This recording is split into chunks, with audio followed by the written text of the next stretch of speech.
저번에 무슨 기사를 봤는데 근대 이후의 과학자 100명을 뽑아가지고 위대한 과학자, 가장 인상적인 과학자, 영향력이 큰 과학자가 누구냐라고 했을 때 1위가 코페르니쿠스래요. 그러니까 코페르니쿠스가 가지고 있는 그 역할, 그 위상이라는 게 엄청나게 큰 거죠. 우리도 흔히 뭐 코페르니쿠스 하면은 생각을 뒤집는 자, 뭐 사고의 혁명가, 뭐 이런 이미지가 아직도 있잖아요, 그죠? 혁명적 발상, 뭐 이런 사람들. 기존의 관점을 획기적으로 뒤집은 과학자, 뭐 이제 이런 이미지가 이렇게 있는데, 도대체 코페르니쿠스가 어떻게 뭘 했길래 이 사람이 그렇게 발상을 뒤집는 자일까? 그 점에 대해서 한번 생각해 보면은 의미가 좀 있을 것 같아요.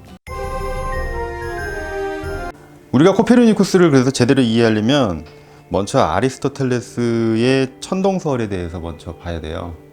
아리스토텔레스의 천동설은 결코 이게 만만하지 않습니다. 한번 좀 읽어 볼게요. 이게 이제 아리스토텔레스가 말한 천동설의 근거예요.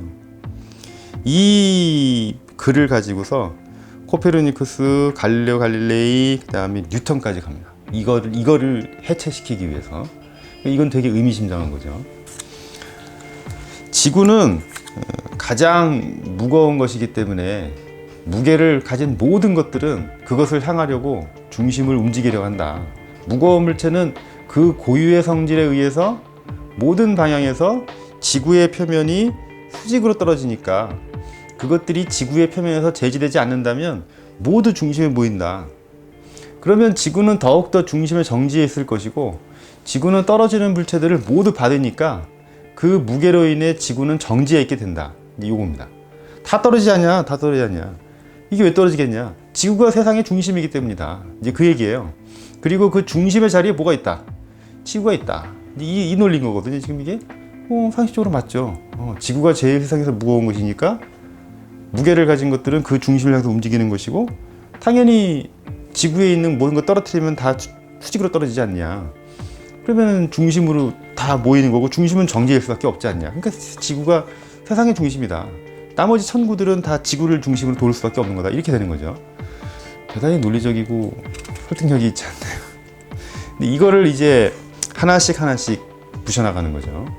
뭐 한 10가지 점을 가지고서 하나씩 이거를 이제 해체해 나가는데 그 중에서 가장 인상적인 비판 한 3가지 정도만 보도록 할게요. 첫 번째는 이거예요. 행성들이 운동이 불규칙하다는 거예요. 만약에 지구가 있고 나머지 행성들이 이를 원을 통해서 돌면 행성들의 운동이 규칙적이어야 되잖아요. 근데 이게 불규칙이다. 어떻게 설명할 거냐? 행성과 지구의 사이의 거리도 변한다. 이거 어떻게 설명할 거냐? 원이 어떻게 그렇게 도냐? 이 말이 안 되지 않냐? 따라서 지구가 모든 현재 중심에 있다는 것은 불가능하다. 이게 이제 첫 번째. 뭐 이런 식의 논리를 쭉 이제 펼쳐나가요. 자, 이거는 뭐죠? 관찰에 의한 거죠.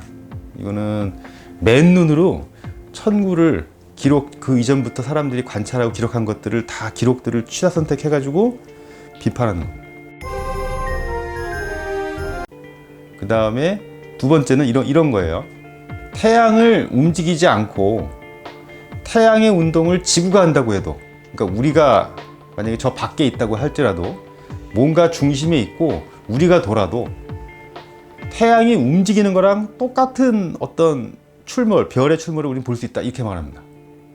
그러니까 행성들이 돌고 안 돌고 하는 것들이 지구가 움직이는 걸로 설명을 했을 때 더 잘 설명할 수 있다. 이제 이 얘기를 해요. 그 다음에 세 번째 이 코페르니쿠스가 이제 비판하는 방식 중에 세 번째 인상적인 거는 금성이라든가 수성의 그 존재와 위치는 그 당시 사람들이 알았거든요.